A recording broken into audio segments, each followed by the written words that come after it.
প্রথমে শুকরিয়া জ্ঞাপন করতে হবে আল্লাহ। এর মূল কারণ হচ্ছে those of people are sitting in front of me right now. এই মুহূর্তে আপনারা যারা আমার সামনে বসে আছেন, আপনাদেরকে আল্লাহ সুস্থ সবল অবস্থায় এই মাহফিলে আসার বসার তৌফিক দান করেছেন, ঠিক না? You all are selected from Almighty. আপনারা সবাই আল্লাহর পক্ষ থেকে নির্বাচিত, নির্ধারিত। এর মূল কারণটা কি?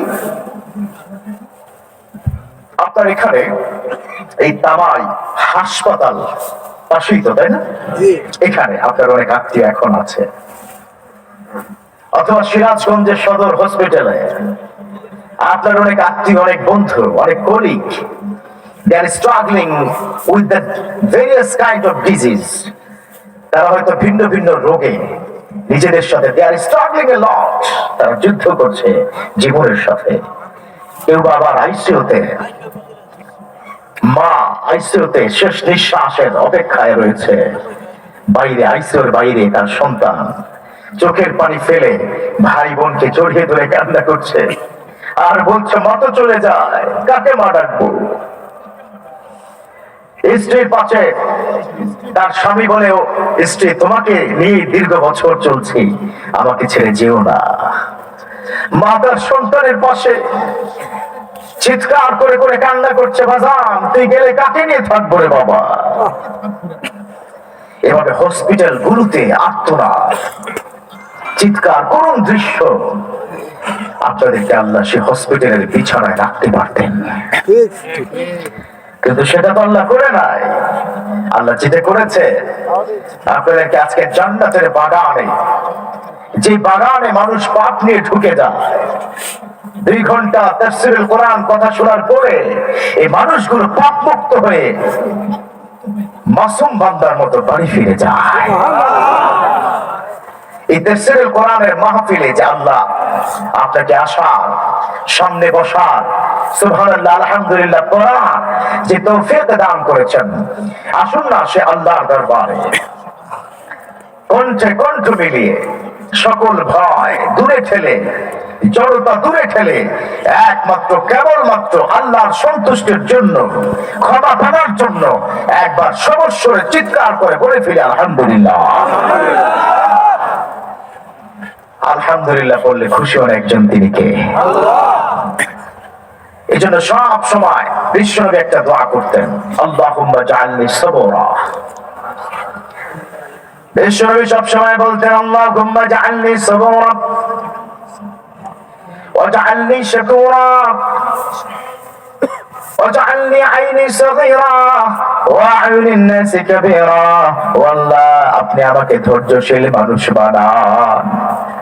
আল্লাহ, আপনি আমাকে শুকরগুজার বান্দা বানান। ও আল্লাহ, আপনি মানুষের চোখে আমাকে বড় বানান, আমার চোখে আপনি আমাকে ছোট বানান। সুবহানাল্লাহ। 4টা দোয়া করেছেন। কয়টা? বিশ্বনবী 4টা দোয়া করেছেন। প্রত্যেকটা দোয়াই আপনারা আমার জন্য কল্যাণ করে দিবেন একজন, তিনি কে? আল্লাহ।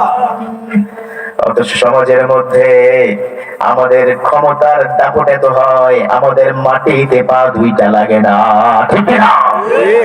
এত দাপট, এত ক্ষমতা, মনে হচ্ছে পৃথিবীটাই আমার সব। দুনিয়াটা মজা লেলো, দুনিয়া তোমারই হ্যায়। কিন্তু এটা বুঝতে হবে, আজকে আপনার ক্ষমতা, কিন্তু কালকে ক্ষমতাটা 1 সেকেন্ডের মধ্যে দুনিয়া আকাশ থেকে জমিনে নামিয়ে দিবেন একজন, তিনি কে? আল্লাহ। এজন্যই তো বিশ্বনবী বলেছেন, আল্লাহুম্মা জাআলনি সাবরা, ধৈর্য ধারণ করতে হবে, ওয়াজআলনি শাকুরা, আমাদের মধ্যে শুকরগুজার নাই। ভালো থাকলে আলহামদুলিল্লাহ, আর যদি খারাপ থাকে বলি আল্লাহ কি পাইলো আমারে, এরকম আছে না? নাই? অথচ বর্তমান সমাজের মানুষ তো জানে না, যত শুকরিয়া জ্ঞাপন করব, শুকরিয়ার কারণে আপনাকে আমাকে সুখময় জিন্দেগি দান করবেন একজন, তিনি কে? রব্বুল আলামিন বলেন, লাইন শাকারতুম লাযীদান্নাকুম ওয়া লাইন কাফারতুম ইন্না আযাবী লাশাদীদ।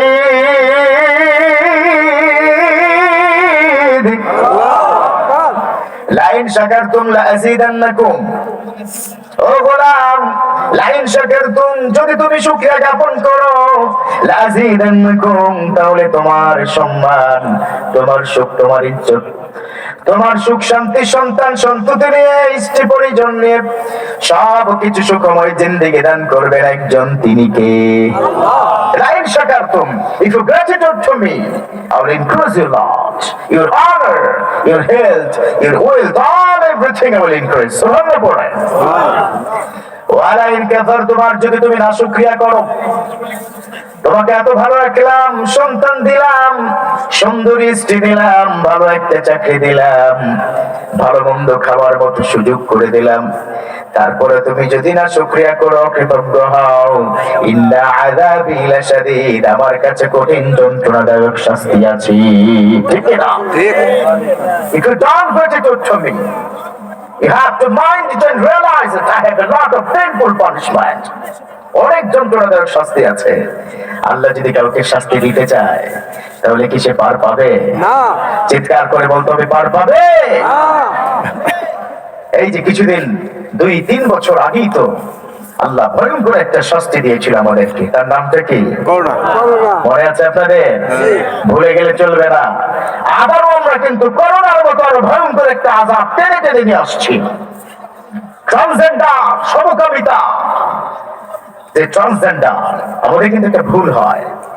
আমরা কি করি জানেন? হিজড়াদেরকে ট্রান্সজেন্ডার বলে ফেলে। No, there is huge kind of gap and difference between hijra and transgender.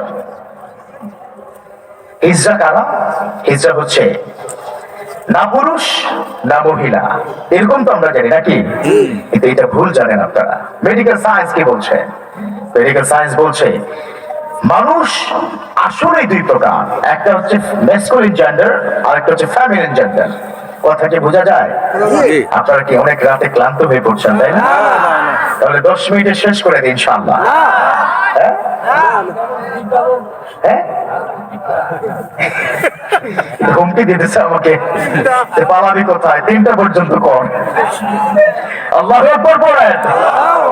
এই যুবকগুলো যদি থাকে, আমার কোনো ভয় না। বাংলার যুবকরা থাকতে ইসলামের বিরুদ্ধে কেউ একটা কথা বলতে পারবে না। কথা বলতে ঠিক না? এই জন্য কথা বলে মজা পাই। বেশি ভালো হতো যদি আজকে একটা মাহফিল থাকতো। আজকে মাহফিল হয়েছে 2টা, তাই না? একটা মাহফিল হওয়া দরকার ছিল। যাই হোক, যুবক আছো তো ইনশাআল্লাহ? আমার যুবকরা থাকলে আর চিন্তা নাই। তবে যুবকদের পক্ষে আমি কথা বলি সব সময়। ওদের কলিজার দুঃখটা আমি বুঝি, কারণ আপনারা তাদেরকে বিয়ে দিচ্ছেন না। অতএব যুবকরা, আমাদের এক দাবি, আমরা বিয়ে করতে চাই, ঠিক না? দেখছেন শব্দ? হ্যাঁ, একটা কথা বলে দেই, যেই সমাজে বিবাহ কম, ওই সমাজে জেনার পরিমাণ, প্রেমের পরিমাণ, রিলেশনের পরিমাণ তত বেশি। কথা বলে ঠিক না? অতএব আমরা বিয়ে করতে চাই, আমরা রিলেশন করতে চাই না, আমরা হারাম রিলেশন করতে চাই না, রাতের অন্ধকারে গার্লফ্রেন্ড জিএফবিএফ এর সাথে কথা বলতে চাই না, আমরা আল্লাহকে চিনতে চাই আর কোরআনটাকে পড়তে চাই। কথা বলো ঠিক না? কারা কারা কি রাজি আছে যুবকরা? শুধু হাত তুলে দেখিয়ে দাও আল্লাহকে। লিল্লাহি তাকবীর। আল কোরআনের আলো, সংসদে জালো। এই যুবকদেরকে, ওদের একটু কলিজা একটু বুঝেন, আপনারা তো বুঝেন না। আমার এই কলিজার টুকরা যুবকরা, অনেক সময় তো আপনারা এই কথাও বলেন যে কি কইরা খাওয়াবি, এরকম বলে না? এই শোনা যুবক, এরকম বলে কিনা? বাপেরা এটা বলে না? তখন বলে দিবা, মাসালা বলে দিবা, যে ব্যক্তি আমার ঘরে ঢুকবে ও তার রিজিক নিয়ে ঢুকবে। কথা বলো ঠিক কিনা? আল্লাহ কোরআনে বলেছেন, ইন্নাল্লাহা ইয়ারযুকু মান ইয়াশাউ বিগাইরি হিসাব। আল্লাহ পাক যত খুশি তত, যাকে খুশি তাকে রিজিক দিবে। অর্থাৎ যে মেয়েটা আমার ঘরে আসবে, আপনার ছেলের বউ হিসাবে, ও তার রিজিক নিয়ে আমার ঘরে ঢুকবে। কথা বলো ঠিক কিনা? অতএব বিয়ে করতে চাই, ঠিক কিনা? হারাম রিলেশনে থাকতে চাই না। ওদের কষ্ট আপনারা বুঝেন না। আবার যারা মেয়ের বাবা আছে, তারা এতই কৃপণ, এত কঠিন হয়, তারা 20 লাখ 10 লাখ টাকা কাবিনের নিচে বিয়ে দিতে চায় না, ঠিক কিনা? এই যুবক শোনো, বিয়ে করবা নগদ, 50,000 টাকায় নগদ দিয়ে বিয়ে করবা। 10 লাখ টাকা 20 লাখ টাকা কাবিন মানি না। কথা বলো ঠিক কিনা? ঠিক দেখছেন? কিভাবে ঠিক বলছে বুঝে নিয়েন। অতএব কাবিন হবে নগদে, বিয়ে হবে নগদে, বাকি বিয়ে করতে চাই না। কথা বলে ঠিক কিনা? ইনশাআল্লাহ। যেমন ট্রান্সজেন্ডার, আমরা একটু জানতে চাই what the definition of transgender. যেটা বলছিলাম, আসলে মেডিকেল সায়েন্স যেটা বলছে মানুষ দুই ধরনের। Number one masculine gender, number two feminine gender, পুল্লিঙ্গ এবং স্ত্রীলিঙ্গ। তাহলে হিজড়া কারা? এরা হচ্ছে আল্লাহ পাকের একটা অবাক সৃষ্টি, যে এমন একটা সিস্টেম তাদেরকে আল্লাহ করে দিয়েছেন। পুরুষ যাচিত হিজড়া, যে হিজড়া সে পুরুষ যাচিত, আর মেয়ে যাচিত হিজড়া।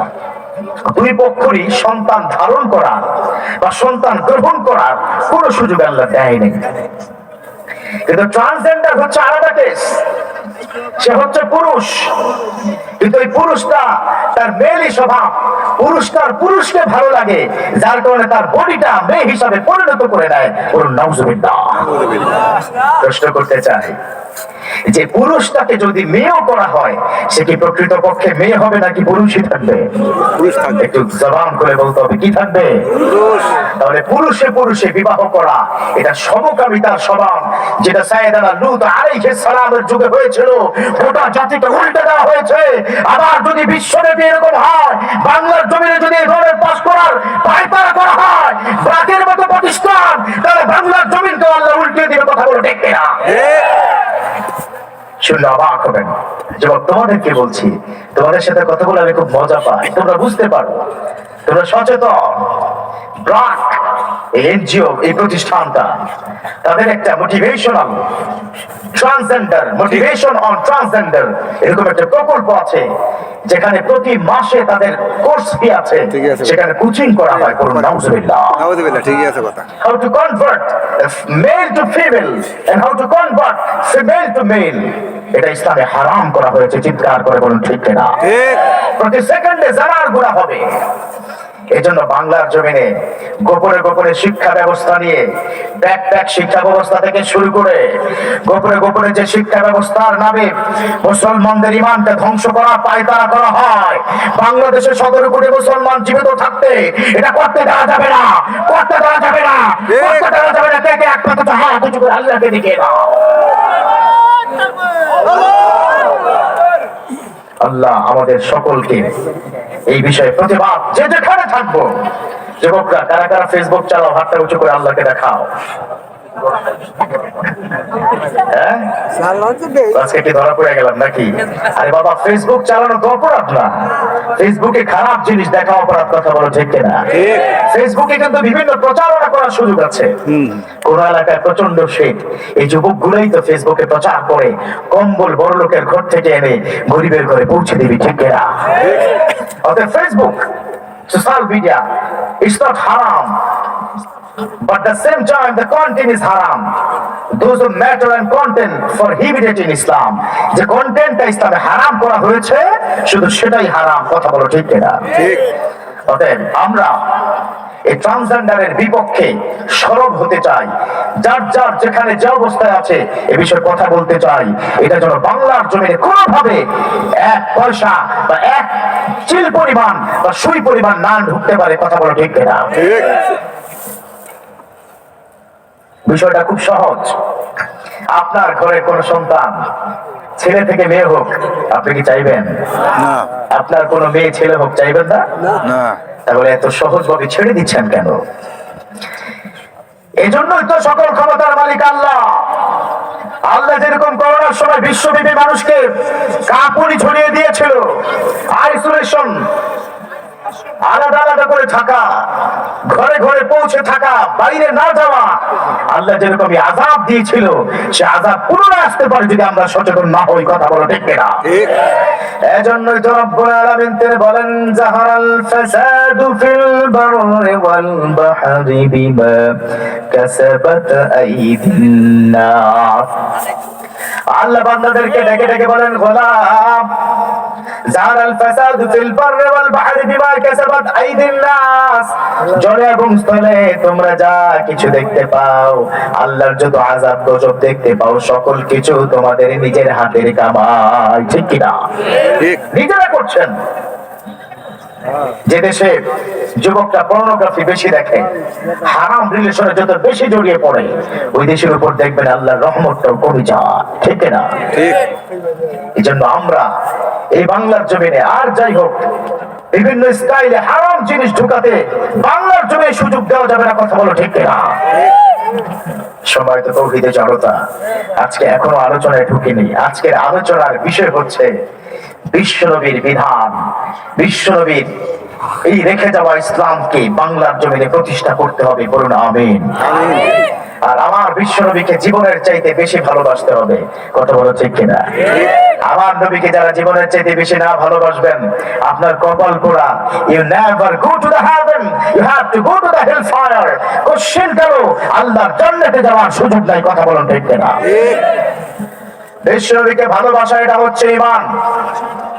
রব্বুল আলামিন বলেন, কুল ইন কুনতুম তুহিব্বুনাল্লাহ ফাত্তাবিউনি ইউহিব্বুকুমুল্লাহ ওয়া ইয়াগফির লাকুম যুনুবাকুম ওয়াল্লাহু গফুরুর রহিম।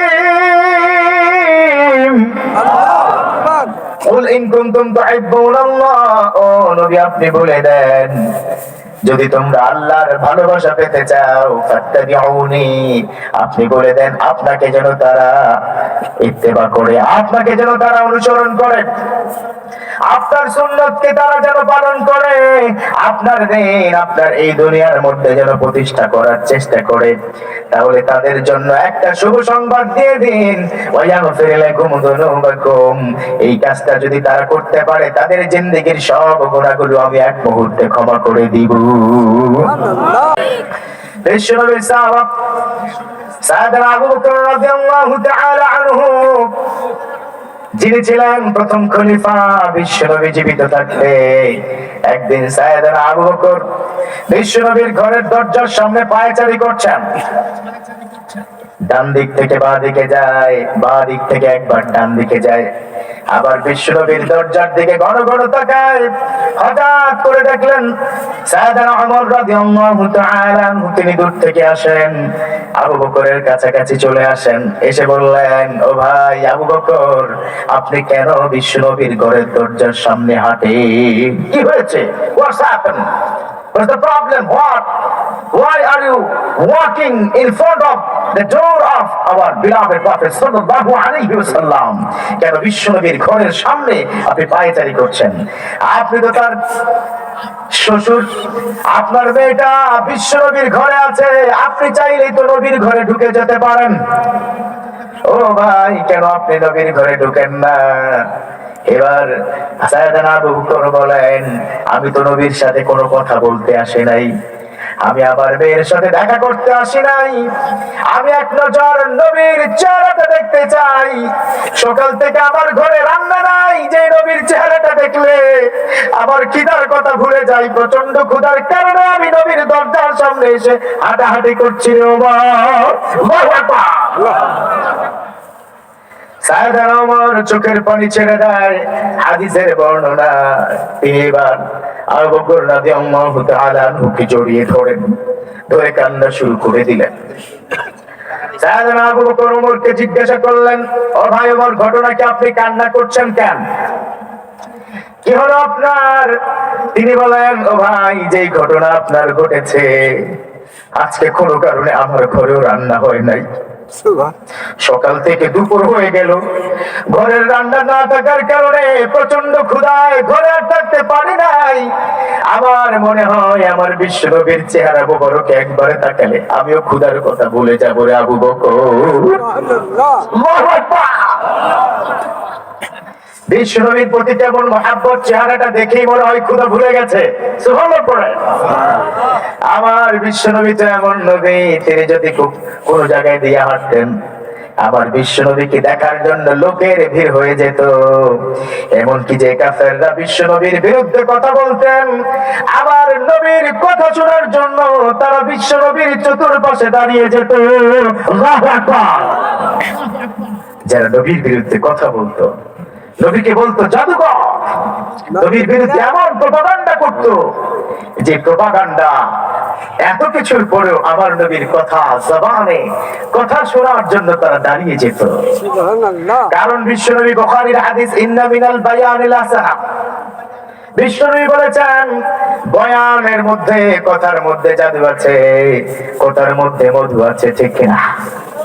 মিজানুর রহমান আজহারীর কথায় জাদু আছে কিনা? বাংলাদেশের এক অকুত ভয় নির্ভীক সৈনিক, কোরআনের পাখি, যে হয়তো এখন বাংলাদেশে আসতে পারছে না, কিন্তু আবার এই আজহারি বাংলাদেশে ঢুকবে, কথা বলো ঠিক কিনা? আবার কথা হবে, কথা বলো ঠিক কিনা? বাংলাদেশের যাই হোক 144 দ্বারা জারি করো, আমার কোরআনের তাফসীর থামাতে পারবে না কেউ, কথা বলো ঠিক কিনা? কারণ আমরা কার কথা বলি? চিৎকার করে বলতে হবে, কার কথা বলে? আমাদের বিরুদ্ধে কেউ যখন কোনো কথা বলে তার সম্মানটা আকাশচুম্বী করে দেন একজন, তিনি কে? এমন এমন ইতিহাসে বাংলাদেশে আছে না নাই? আমার ছোট ভাই মিজানুর রহমান আজহারীর বিরুদ্ধে যখন কথা বলা হয়েছে, তার সম্মান আল্লাহ আকাশ পর্যন্ত, চুম্বি পর্যন্ত উঠিয়ে দিয়েছে, ঠিক কিনা? এমন ঘটনা, এটা নবীজির সুন্নাত। এখন বলবেন হুজুর কি করে সুন্নাত? আমি আপনাকে তিরমিজি শরীফের একটি হাদিস শোনাতে চাই। আবার বিশ্বনবী যখন ইসলাম ধর্ম প্রচার করা শুরু করে দেয়, আবু জাহেলের তো মাথা খারাপ। কারণ তৎকালীন সময় আবু জাহেলের নাম ছিল আবুল হেকাম। কি নাম ছিল? আবুল শব্দের অর্থ হচ্ছে পিতা, হেকাম মানে হচ্ছে জ্ঞান, the father of the knowledge. সে ওই সময় ছিল জ্ঞানের বাবা। কিন্তু যেহেতু ইসলাম ধর্ম গ্রহণ করে নাই, কোরআন গ্রহণ করে নাই, আল্লাহতে বিশ্বাস করে নাই, নবীর উপর ঈমান আনে নাই, সেজন্য সারা বিশ্ববাসী তার নামটা দিয়ে দিয়েছে আবু জাহেল। কথা বলেন ঠিক কিনা? ঠিক। আমার নবীর ঘরে যাওয়ার জন্য সবাই পাগল। এট দ্য সেম টাইম ওই আবু জাহেলের বাড়িতে প্রস্তাব করার জন্য হাজী সাহেবরা পাগল হয়ে যায়, ঠিক কিনা? ঠিক। গিয়েছেন না হজে? আবু জাহেলের বাড়িতে প্রস্তাব সবাই করেছেন। হ্যাঁ, কারণ সম্মান যখন আল্লাহ কাউকে দেয়, পৃথিবীর কেউ তাকে দাবিয়ে রাখতে পারে না, কথা বলো ঠিক কিনা? বিশ্বনবীর বিরুদ্ধে আবু জাহেলের প্রপাগান্ডা, সকল নেতাদেরকে নিয়ে মিটিং করলো। এটি মুহাম্মদ, আব্দুল্লাহর বেটা মুহাম্মদ, ওর কথা আমরা শুনবো কি করে? আমাদের বাপ দাদার মুখে চুনকালি মেখে নতুন ধর্ম প্রচার করে মুহাম্মদের কথা কারো কাছে বলা যাবে না। সিরিয়া থেকে, বাহরাইন থেকে, বিভিন্ন রাষ্ট্র থেকে যদি কোনো লোক আসে, কোনো ব্যবসায়ী লোক আসে ব্যবসা করতে, মক্কার যুবকদেরকে বিভিন্ন জায়গায়, বিভিন্ন স্পটে দাঁড় করিয়ে দেয়। দাঁড় করিয়ে রাস্তার মোড়ে মোড়ে বলে, যখন কেউ আসে তখন বলবা এলাকায় একটা পাগল আছে মুহাম্মদ, নাউজুবিল্লাহ। খবরদার ব্যবসা করো, বাণিজ্য করো, সব করো, মুহাম্মদের সাথে দেখা করতে যেও না। এই যুবকগুলা যাও, এখানে তোমরা 3 জন, এখানে 10 জন, ওখানে 5 জন, বিভিন্ন কাবার আশেপাশে, বিভিন্ন মোড়ে মোড়ে, ওখানে যেই জায়গাগুলো আছে সব জায়গায় জায়গায় যুবকদেরকে সেট করে দিল। শোনো, বাহরাইন থেকে আসুক, সিরিয়া থেকে আসুক, ওমান থেকে আসুক, যখন ব্যবসায়ীরা ঢুকবে ব্যবসা করতে, সবাইকে নিষেধ করে দিবা, আর যাই করো করো, মুহাম্মদের সাথে দেখা করতে যেও না। একদল সিরিয়া থেকে আসলেন, তারা ছিলেন 7 জন। হাদিসের বর্ণনা 7 জন তারা ছিল। তারা যখন মক্কায় ঢুকবে, 8 থেকে 10টা ছেলে, যুবক ছেলে, তাদেরকে ধরলো, বলো কই যাস? বলে যেহেতু আমরা এসেছি সিরিয়া, সিরিয়া থেকে এসেছি, লিতিজারা, ব্যবসার জন্য আমরা এসেছি। বলো ব্যবসা করো, বাণিজ্য করো, সব ঠিক আছে, কিন্তু মুহাম্মদের সাথে দেখা করতে যেও না। আচ্ছা, ওই 7 জন কি নবী মুহাম্মদকে চিনতো? না। তাহলে অ্যাডভার্টাইজ হয়েছে কিনা? বিজ্ঞাপন করে দিয়েছে কিনা? বললো ঠিক আছে, মুহাম্মদ আবার কি? বললো ওটা চিনতেও যাও না, খবরদার, ও তো পাগল, ওর কাছে যাওয়া যাবে না। এখন তাদের মধ্যে কিউরিওসিটি কি কম না বেশি? বেশি, আরো বেশি হয়েছে না? যখন বারবার একই কথা যুবকরা বলছিল, খবরদার, যেখানে যাও ব্যবসা বাণিজ্য যা করতে মন চায় করো, কিন্তু মুহাম্মদের কাছে যেও না। এখন কিছুক্ষণ পরে তারা যখন সামনের দিকে আগালো, একজন আরেকজনকে বলতেছে, ব্যবসা তো জীবনে বহুত করলাম, যে মুহাম্মদের কাছে যাইতে নিষেধ করছে, লোকটাকে আগে দেখে আসি। সুবহানাল্লাহ পড়েন। খেয়াল করেছেন? আল্লাহ যদি কাউকে সম্মান দেয় পৃথিবীর কেউ তাকে ঠেকিয়ে রাখতে পারে না। কথা বলতে না। একজন বলে ব্যবসা অনেক করেছে, রাখো মিয়া, মালসা বানায় এনেছি, এটা তো বিক্রি হবে কিন্তু মুহাম্মদের সাথে তো দেখা হবে না। চলো সবার আগে মুহাম্মদকে খুঁজে বেড়াই। রাস্তা দিয়ে হাঁটে আর বলে আইনা মুহাম্মদ। সুবহানাল্লাহ পড়ে, আইনা মুহাম্মদ, মুহাম্মদ কোথায়? কোথায় পাওয়া যায় তাকে? একজন জিজ্ঞাসা করলো, কে মুহাম্মদ? এতিমের এতিম মুহাম্মদ। বললো এতিম মুহাম্মদ কোথায় পাওয়া যাবে? বললো এই সোজা চলে যান দারুল আরকাম, আরকামের বাড়িতে যান। আরকামের বাড়িতে গেলে তাকে পাবেন। যদি দেখা করতে মন চায় খবরদার আবু জাহেল যেন না জানে খবর আছে। মায়ের আগে বললো কোনো সমস্যা নাই, গোপনে দেখা করতে চাই। যে ব্যক্তি সম্পর্কে এত অপপ্রচার, এত কিছু বলা হয়, সবার আগে ওই ব্যক্তিটাকে দেখতে চাই। সুবহানাল্লাহ। সবাই মিলে গেল আরকামের বাড়িতে, নক করলো। নক করার পর আমার নবী দরজাটা খুলে দেয়, খুলে দিয়ে তাদেরকে সালাম বিনিময় করলো। বিশ্ব নবীর চেহারা দেখার পর বলল, আইনা মুহাম্মদ, মুহাম্মদ কোথায়? তারা তো আমার নবীকে দেখে নাই। যখন আইনা মুহাম্মদ বললেন, আমার বিশ্ব নবী বলেন, এত কষ্ট করে কোথা থেকে এসেছেন আপনারা? জিতু মিন সিরিয়া, সিরিয়া থেকে এসেছি লিত্তেজা, ব্যবসার জন্য। বিশ্বনবী বললেন, ফাদ্দাল, ঘরে আসেন, ঘরে বসেন। এত দূর থেকে জার্নি করেছেন, গোসল করেন, আমার সাথে আগে খাবার খান, তারপর আপনাদেরকে মুহাম্মদের কাছে দিয়ে যাব। আজীব হয়ে গেল, এত সুন্দর আচরণ মক্কার লোক তো করে না। এ কেমন মানুষ? আসার সাথে সাথে এরকম ফ্রি গোসল করতে দিল, আবার খাবারের কথাও বলে। কেমন মানুষ রে? বিশ্বনবী নিজের পরিচয় দেন। বিশ্বনবী তাদেরকে বসালেন, গোসল করার সুযোগ করে দিলেন। গোসল করার পর আমার নবী নিজের হাতে রুটি এবং খেজুর খাওয়ান। খাবার পর বলে, ও যুবক, সব ঠিক আছে, কিন্তু একটা প্রশ্ন করতে চাই, সেটা হলো মুহাম্মদ কোথায়? বলো কেন? মুহাম্মদের কি দরকার? কি দরকার? আপনারা কেন চাচ্ছেন মুহাম্মদকে? বলল, মুহাম্মদের সম্পর্কে খারাপ শব্দ শুনেছি আমরা, সে নাকি বড্ড পাগল, সে নাকি খারাপ, এই ধরনের কথা শুনেছি। বলল, তাই নাকি? বলল, হ্যাঁ। তাহলে এই পাগলটার কাছে কেন এসেছেন? শুনেছেন তো সে ভালো না, তাহলে কেন আসলেন? বলল, আমাদের মধ্যে মনে হয় যে লোকটা সম্পর্কে সবাই মিলে এত খারাপ কথা বলে, বড্ড দেখতে ইচ্ছে করেছে, যার কারণে এসেছি। তাড়াতাড়ি বলেন মুহাম্মদ কোথায়? বলল, যে পাগলটার কথা এতবার আপনারা শুনেছেন, আমি তো সেই পাগল। সাথে সাথে ওই লোকগুলো বিশ্বনবীকে জড়িয়ে ধরলেন, জড়িয়ে ধরে কান্না শুরু করলেন। তারা সবাই মিলে বললেন, মুহাম্মদ তুমি যদি পাগল হও, আমরা 7 জন আর সুস্থ থাকতে চাই না, তোমার সাথে 7 জনকে পাগল বানিয়ে দাও। এত চমৎকার সুন্দর আচরণ যার, এত অসাধারণ আচরণ যার, সে তো আর কেউ নয়, সে পৃথিবীর সর্বকালের সর্বশ্রেষ্ঠ মহামানব। আল্লাহু আকবার।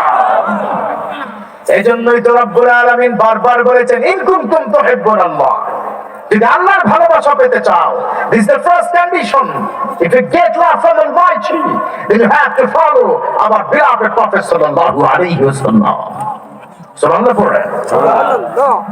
যদি আল্লাহর ভালোবাসা পেতে হয়, যদি আল্লাহকে সর্বোচ্চ ক্ষমতার অধিকারী মেনে বিশ্বনবীকে ফলো করা যায়, তাহলে কোশ্চিন কাল কোনো মুসলমান ওই জাহান্নামে যেতে পারে না, তার স্থান আবাদান আবাদা হয়ে যাবে জান্নাত থেকে না। এই জন্য কোনো অপপ্রচার প্রচারের মাধ্যম করে দেয়। কথা বলেন ঠিক কিনা? বিশ্বনবীকে ভালোবাসা হচ্ছে ঈমান। বিশ্বনবী নিজে বলে দিয়েছেন, বুখারীর হাদিস, লা ইউমিনু আহাদুকুম হাত্তা আকুনা হাব্বা ইলাইহি মিন ওয়ালিদিহি ওয়া ওয়ালাদিহি ওয়ান নাসি আজমাইন। লা ইউমিনু আহাদুকুম, ততক্ষণ পর্যন্ত তোমাদের ঈমান হবে না, হাত্তা কুনা হাব্বা ইলাইহি, যতক্ষণ পর্যন্ত আমাকে ভালো না বাসবে, মিওয়ালাদিহি ওয়া ওয়ালাদিহি ওয়ান নাসি আজমাইন, তোমার সন্তান, পিতামাতা, স্ত্রী, তারা পরিজন, বন্ধু বান্ধব, এমনকি পৃথিবীর সকল মানুষের চাইতে যদি তুমি আমাকে মহাব্বত না করো, কোশ্চিন কালো তোমার ঈমান হবে না। আল্লাহু আকবার।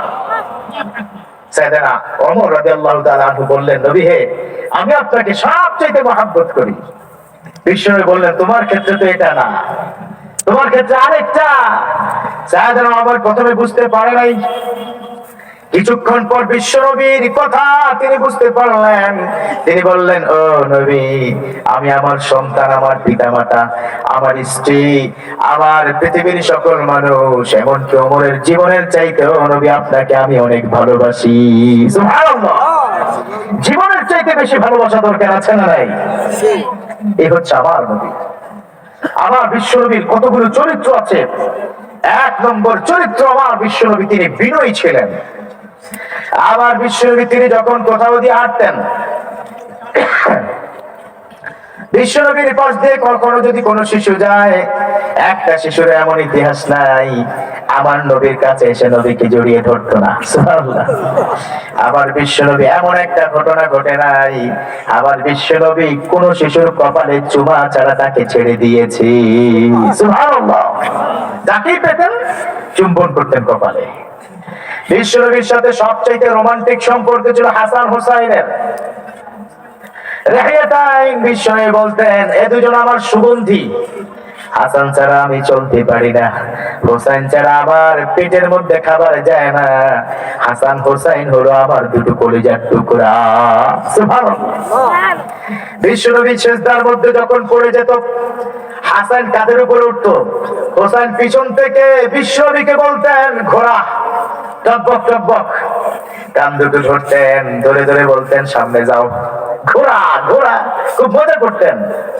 বিশ্বনবী যখন নামাজে যেতেন, ঘাড়ের উপর চড়ে বসতেন।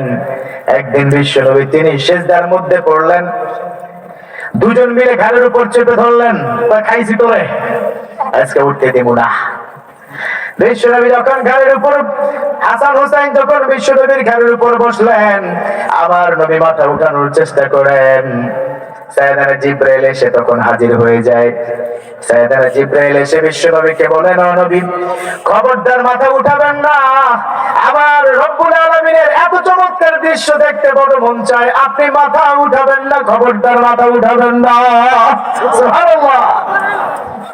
ও নবী, যতক্ষণ পর্যন্ত হাসান হোসেন মাথা না সরায়, ঘাট থেকে না সরে যায়, আপনি ঘাট থেকে ধাক্কা দিয়ে তাদেরকে ফেলে দিবেন না। কি relation, what is the bonding between grandpa and our beloved prophet সাল্লাল্লাহু আলাইহি ওয়াসাল্লাম। বিশ্বনবী একদিন সামনে এরকম সাহাবারা বসা, যুদ্ধের বিষয়ে আলোচনা করছিলেন। হঠাৎ করে শিশু হোসাইন সেখানে ঢুকে যায়। ঢুকে যাওয়ার সময় বিশ্বনবী বসা অবস্থায় খুব সিরিয়াস একটা মিটিং চলছে, খুব সিরিয়াসলি মিটিং চলছে। যুদ্ধের বিষয় তো হালকা বিষয় না, সবাই কথা বলছে, বিভিন্ন প্ল্যান প্রোগ্রাম চলছে। হঠাৎ করে হোসাইন একটা দৌড় দিল, পাশে আবু বকর ছিল। আবু বকর রাদিয়াল্লাহু তাআলা তার হাতটা ধরে ফেললেন, যেও না যেও না, আমরা খুব গুরুত্বপূর্ণ কথা বলছি। বিশ্বনবীর নাতি হোসাইন বললেন, এত গুরুত্ব করো না, ওই তোমার নবীর চাইতে আমার দাম কোনো অংশ কম না। সুবহানাল্লাহ। তোমার নবীর চাইতে আমার দাম কোনো অংশ কম না। এই কথা বিশ্বনবীর কানে গেল। বিশ্বনবী বলল, আবু বকর, তাকে ছেড়ে দাও, আমার কলিজার টুকরাকে আমার কোলে আসতে দাও, ছেড়ে দাও, ওকে ডিস্টার্ব করো না। সাইয়েদনা আবু বকর বললেন, ও নবী, এখন তো সিরিয়াস মিটিং চলছে। এই কথা বলার পর হোসাইন রাদিয়াল্লাহু তাআলা আনহু ইন দি মিন টাইম বিশ্বনবীর কোলে আসলেন। মেজাজটা বড় খারাপ, ওই যে বলেছে গুরুত্বপূর্ণ, গায়ে লাগছে। এবার তিনি বললেন, ও নানা জান, আপনি নাকি অনেক বেশি গুরুত্বপূর্ণ, আপনার দাম নাকি বেশি, আজকে প্রমাণ করতে চাই আপনার দাম বেশি নাকি আমার দাম বেশি। আল্লাহু আকবার। আজকে প্রমাণ করতে চাই আপনার দাম বেশি নাকি আমার দাম বেশি। সামনে তো হাজার হাজার সাহাবা, সবাই থেমে গেল। আরে কি বলে, ছোট মানুষ তো, মাত্র হাদিসের বর্ণনা 7 বছর, কোন হাদিসে আছে 9 বছর, তবে 7 বছরটাই বেশি পরিধানযোগ্য।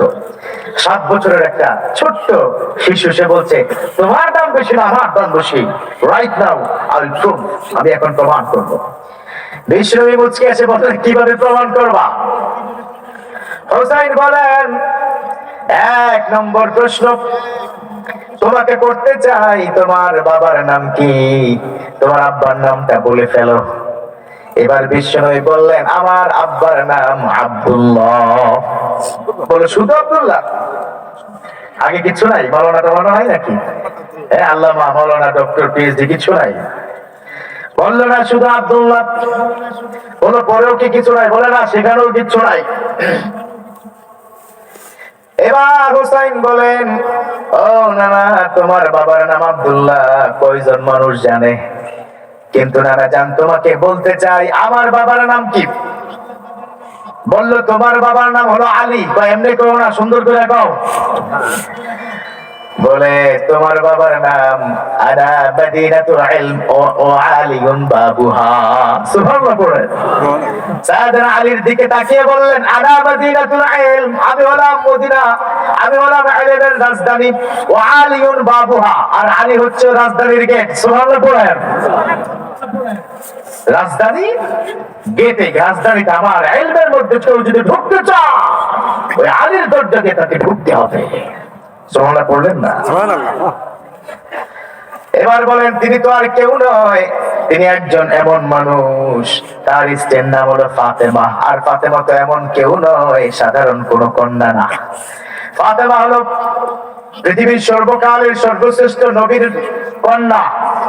আলী তো সাধারণ কেউ নয়, আলী হলো এমন আলী যিনি আশারায়ে মুবাশশিরা, যে পৃথিবীতে বসে আল্লাহর জান্নাতের সার্টিফিকেটটা আল্লাহ তাকে দিয়ে দিয়েছে। সুবহানাল্লাহ পড়েন। ও নানা, এবার বলেন আপনার বাবা আর আমার বাবার মধ্যে কার দাম বেশি? বিষ্ণু মুচকে এসে বলেন ও নানা ভাই, আমার বাবার দাম বেশি না, তোমার বাবার দামটাই বেশি। সুবহানাল্লাহ। দ্বিতীয় প্রশ্ন এবার জিজ্ঞাসা করলেন, সেকেন্ড প্রশ্ন করি, তোমার মার নাম কি? আমেনা। তোমার মার নাম আমেনা। কয়জনে চিনা আমেনা রে? কিন্তু তোমাকে বলে দেই, এমন একজন আমার মা রয়েছে যে মাকে আমার নবী না দেখলে তার পেটের ভাত খাবার হজম হতো না। এমন একজন নারী যিনি সাইয়্যিদাতুন নিসাই আহলিল জান্নাহ, জান্নাতের সর্দারিনী হবে, মহিলাদের নেত্রী হবে। সুবহানাল্লাহ বলেন।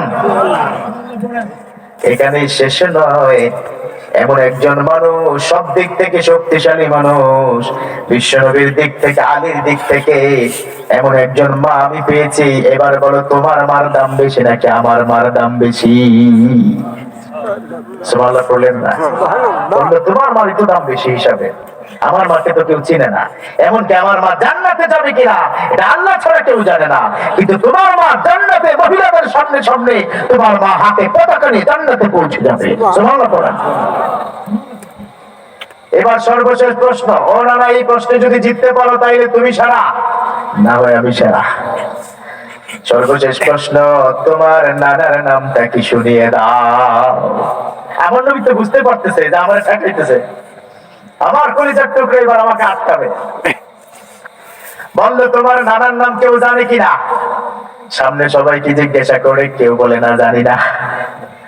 বললো তোমার এমন একজন নানা, যে নানার নামটা কেউ জানে না। এবার আমার নানার পরিচয়টা তুমি শুনো। 1 নম্বর পরিচয়, যাকে সৃষ্টি না করলে গোটা পৃথিবীর কোনো কিছু আল্লাহ সৃষ্টি করতো না।